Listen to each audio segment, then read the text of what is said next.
Just pick our guy or gal. I agree with you. I mean, every time we compromise principles, we lose elections. Because the thing is, conservative ideas, they win elections. And it's going to be very interesting to see how this election, the one we've got just right on top of us now, it's going to be very interesting to see how this plays out. Because isn't it interesting that the people who are basically winning thus far, leading the pack, are folks that are not politicians, number one, but they're people that are really subscribing to ideas of conservatism. And they're way out front. And, you're seeing Jeb Bush, he's cutting staff and cutting funding and all this kind of stuff. And so how many years is it going to take us before we realize that compromising principles, like I said, it loses elections. And with that, we do need to run to our next break. I am Jennifer Meadows on Philadelphia's 1360 AM. I am here with TJ O'Hara and Charles Albert Johnson III. We will be back after this message.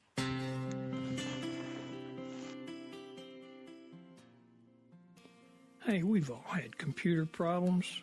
The question is, what then? You gonna take that little darling down to one of them big box stores and turn it over to some kid whose voice changed last week? He's got more stainless hardware in his face than a Smith & Wesson pistol? Hell no. That's like taking a lame horse in for a pedicure. Let's be honest.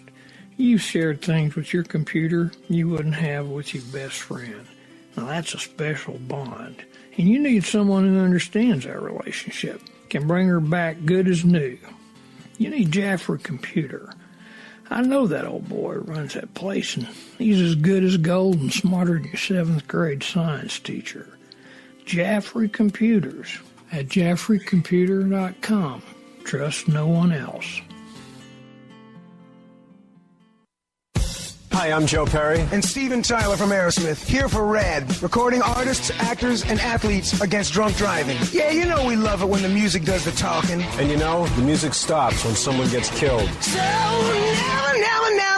never let someone you know get behind the wheel if they've been drinking. So keep it real. Friends don't let friends drive drunk. A public service message brought to you by the U.S. Department of Transportation, RAD, the National Association of Broadcasters, and the Ad Council. You and your family are connected by routine, and you stick to it. But what if a disaster strikes without warning? What if your day's routine is disrupted and you can't reach your family?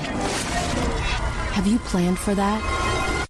Before a disaster turns your family's world upside down, be ready. Get a kit. Make a plan. Be informed. Learn how at www.ready.gov. Brought to you by the Federal Emergency Management Agency and the Ad Council. Every day is a faded sign.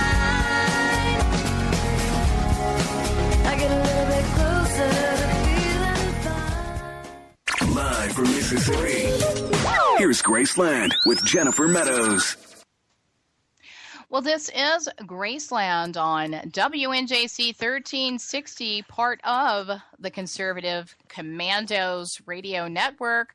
I'm Jennifer Meadows with media personality Charles Albert Johnson III and TJ O'Hara, political analyst for the Independent Voter Network. We've been talking about possible Speaker Paul Ryan, and it's a good thing, a bad thing, basically kind of tossing around some ideas about this.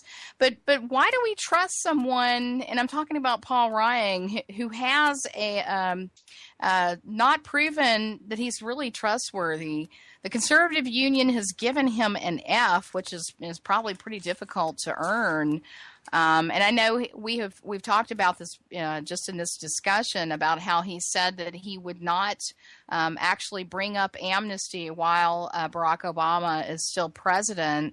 But, it would seem to me Daniel Webster would be a better candidate. But but I think he's just not rhino enough. So, Charles, I don't know. I mean, what do you think about this? Well, I'm not 100% discouraged at the Paul Ryan speakership nomination. Maybe he'll turn out to be malleable. Maybe he'll turn out to be one who can listen to the conservative wing and incorporate some of those ideas. The bottom line is we just don't know yet. I don't want to prejudge his potential speakership, but I do want to say that I am disappointed in the sense that I believe that there are other qualified conservatives. And stop with this electable garbage. As I said earlier, we've got to get into picking our guy and our gal and let them go. I think, case in point, look at the quote-unquote electable conservative presidential candidates. Jeb Bush, first of all, how's he doing in the polls? Yeah, he's doing well. How's Marco Rubio doing in the polls? How are these electable conservatives doing in the polls in the primaries, where we see that the front runners have been Dr. Ben Carson and Donald Trump. So, I mean, I think that there's hope that we can shake loose from that traditional, or what has become the traditional the mentality of the establishment of the Republican Party. I think we can get to a place where we can chart our own destiny. I think the Paul Ryan pick goes against that. I'd rather see some new blood in there. Paul Ryan has really, as you said, not really even been proven.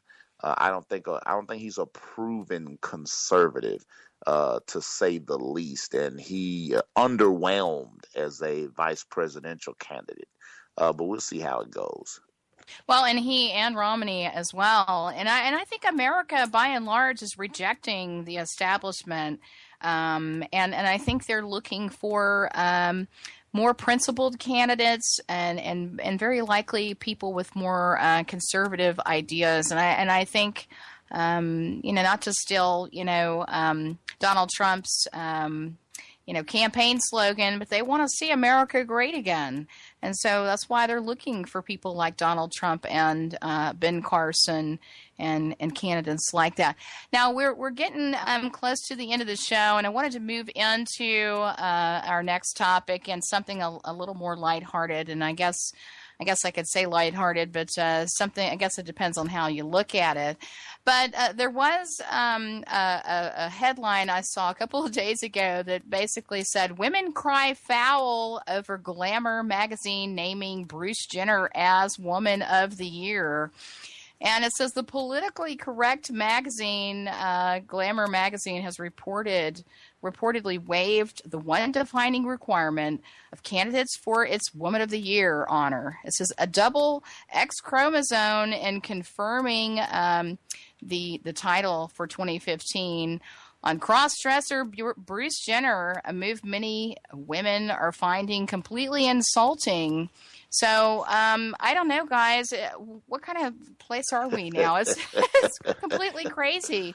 And here we have Reese Witherspoon, who's also looking at getting the award. It was her, Bruce Jenner, and she both were nominated for Woman of the Year. And I don't know if I were her, I'd be thinking about that. But TJ, I know he's a big fan of the Kardashians. I don't know if aren't you? You're a big. I mean, just don't miss an episode. Yeah, don't miss an episode here. So tell us, are you surprised that Glamour magazine's Woman of the Year is not actually a woman? I guess. Well, first of all, I want to clarify. I only watch the Kardashians for my intellectual stimulation. So okay, yeah. It's a and I'm thinking about what Charles was talking about before when he brought up the term rhino, and I'm wondering if Caitlyn Jenner is going to start a new trend called wino. Woman in anger. Nice, wino. Not so sure that that's not going to be the direction. What I found fascinating about this whole discussion, a lot of people are too young to remember Germaine Greer, but she was like a huge feminist back at the beginning of the feminist movement, and she's now calling Glamour misogynistic because they're giving awards to Caitlyn Jenner, and there was their highest paid female CEO in New York Magazine just featured another transgender individual. So it's like the women's awards are now going to people who have been surgically altered, and it's interesting how this has gone full circle. So I think it'll be almost as entertaining as the Kardashians. Yes, I agree with TJ. I mean, I don't know. So I'm going to ask the same question to you, Charles. So are you surprised that Glamour Magazine's Woman of the Year is actually not a woman? I mean, it's nuts, Charles. How do we get to this place? Yeah. Well, look, I'm just hilarious. I'm just covered with hilarity over here. Is because liberal women getting upset that the politically correct bullet has come back to shoot them in their own rear. Bruce Jenner's courageous. As Kathleen Jenner, he's brave. He's all that in a bag of chips. But then he gets an award for being a woman. And now all of a sudden wait a minute, doesn't he have a penis? How can he get an award for being a woman? Or has it been altered yet? This is a thing where we're to the place where surgically altered women can cash in. And it even makes liberals get in a tizzy, liberal women, because feminism is all about being a woman. It's akin to the lady that tried to be black. She was the NAACP chapter president. Her name escapes me. Rachel some or another. And we're at a place in this society where you can be white and say you're black. You can be a man and say you're a woman. I mean, what's next? Charles, I got to jump in and tell you. There's nowhere else you can go except extraterrestrial. So I can now say I don't know where we go from here. Where do we go from here? I don't know. I'm Kal-El from the planet Krypton. Hey, Charles, wouldn't you go along with this though? You've got to give Glamour some credit for picking Caitlyn Jenner as Woman of the Year. I mean, that takes balls. Nice. Even if you've had yours clipped, it takes balls. Oh my God, y'all! Even for the Are we still on the air? No. Help control the pet population. Okay, that was mean. I'm sorry. I don't want to get us kicked off the radio. Ladies and gentlemen, thank you for joining us on our last night. Well, there's no way we can top that. With that, I think we are just about out of time. But we do appreciate you tuning in. And please tell our listeners, TJ, where they can find you online. Real quickly, just tjohara.com is my website. TJ O'Hara2012 is my Twitter handle. And on Facebook, it's O'Hara2012. And Charles, you also. You can find me on Facebook like Straight Talk with Charles Johnson. You can find me on Facebook, Charles Albert Johnson III. You can find me on Twitter, Sons, SONZ, Sons of Liberty 76. Get at me. There you go. And you can find me on Twitter. That's JM Graceland. Also look for me on Facebook. That's Jennifer Meadows in Memphis, Tennessee. You can also look for the show being featured weekly on HottyToddy.com. And I know Charles is really excited about that. Well, I bleed maroon and white, but hey, it's for the show. So Hotty Toddy. There you go, Hotty Toddy. But thanks again, Philadelphia, for listening. Take care. God bless. And until next time, good night, folks.